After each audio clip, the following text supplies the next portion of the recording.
Indian constitution தான் இங்கே இருக்க சனாதன சக்திகளுக்கு பெரிய எதிரியாக இருக்கும்போது குளோபல் கம்யூனிட்டியில் இருக்கவங்க, குளோபலாக ஹியூமன் ரைட்ஸ் பேசுகிறவங்க, இங்கே இருக்க அரசியலமைப்பிலிருந்து என்ன லேர்ன் பண்ணி அவங்க இங்கே இருக்க ஜாதிய டிஸ்கிரிமினேஷனுக்கு வந்து அவங்க லேர்ன் பண்ணி அதை அட்ரஸ் பண்ணலாம். நம்ம ஒவ்வொரு நாட்டுக்கும் ஒரு அரசமைப்பு சட்டம் இருக்குது, அதுபோல் நம்முடைய நாட்டுக்கும் அரசமைப்பு சட்டம் இருக்குது.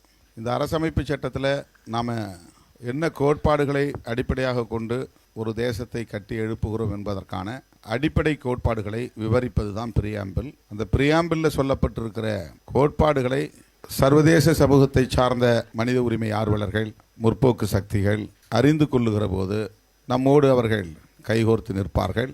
அவர்களுக்கு இதை எடுத்து செல்ல வேண்டியது நம்முடைய பொறுப்பு. அவங்களா படிக்க மாட்டாங்க, அவங்களா தெரிஞ்சுக்க மாட்டாங்க. அதுக்கு தான் நாம் இந்த மாதிரியான நிகழ்வுகளை எல்லாம் அகில இந்திய அளவிலும் அகில உலக அளவிலும் அவ்வப்போது கூடி கலந்துரையாடல் செய்கிறோம். உலகம் முழுவதும் பாகுபாடுகளுக்கு உட்படுகிற சமூகங்களோடு ஒரு உறவை கட்டி எழுப்புகிறோம்.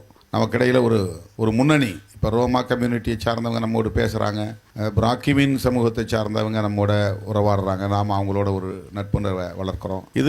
It is responsibility of us, நம்முடைய பொறுப்பு. இது குளோபல் கம்யூனிட்டிக்குன்னு ஒரு தனி ரெஸ்பான்சிபிலிட்டி இருக்கும். அப்படிங்கிற மாதிரி நம்ம அமைதியாக இருந்துட முடியாது. அவங்க இதை எப்படி பார்க்குறாங்க அப்படிங்கிறத விட, அவங்க என்ன நம்மகிட்ட இருந்து லேர்ன் பண்ணிக்கிறாங்கிறத விட, நாம் அவங்களுக்கு என்ன சொல்கிறோம், எப்படி அவங்களுக்கு எடுத்துரைக்கிறோம், அதை எப்படி சர்வதேச சமூகத்துக்கு கொண்டு போய் நம்ம சேர்க்கிறோம், எப்படி சேர்க்க வேண்டும் அப்படிங்கிற ஒரு பார்வை தான் நமக்கு தேவை. யாரோ நமக்கு விடுதலை பெற்று தருவார்கள் என்று எண்ணாமல், நாமே நமக்கான விடுதலையை பெறுவதற்கு, சாதியை ஒழிப்பதற்கு, சாதியற்ற ஒரு தேசத்தை கட்டமைப்பதற்கு, சமத்துவ இந்தியாவை கட்டமைப்பதற்கு நாம் அனைத்து முயற்சிகளையும் மேற்கொள்வோம்.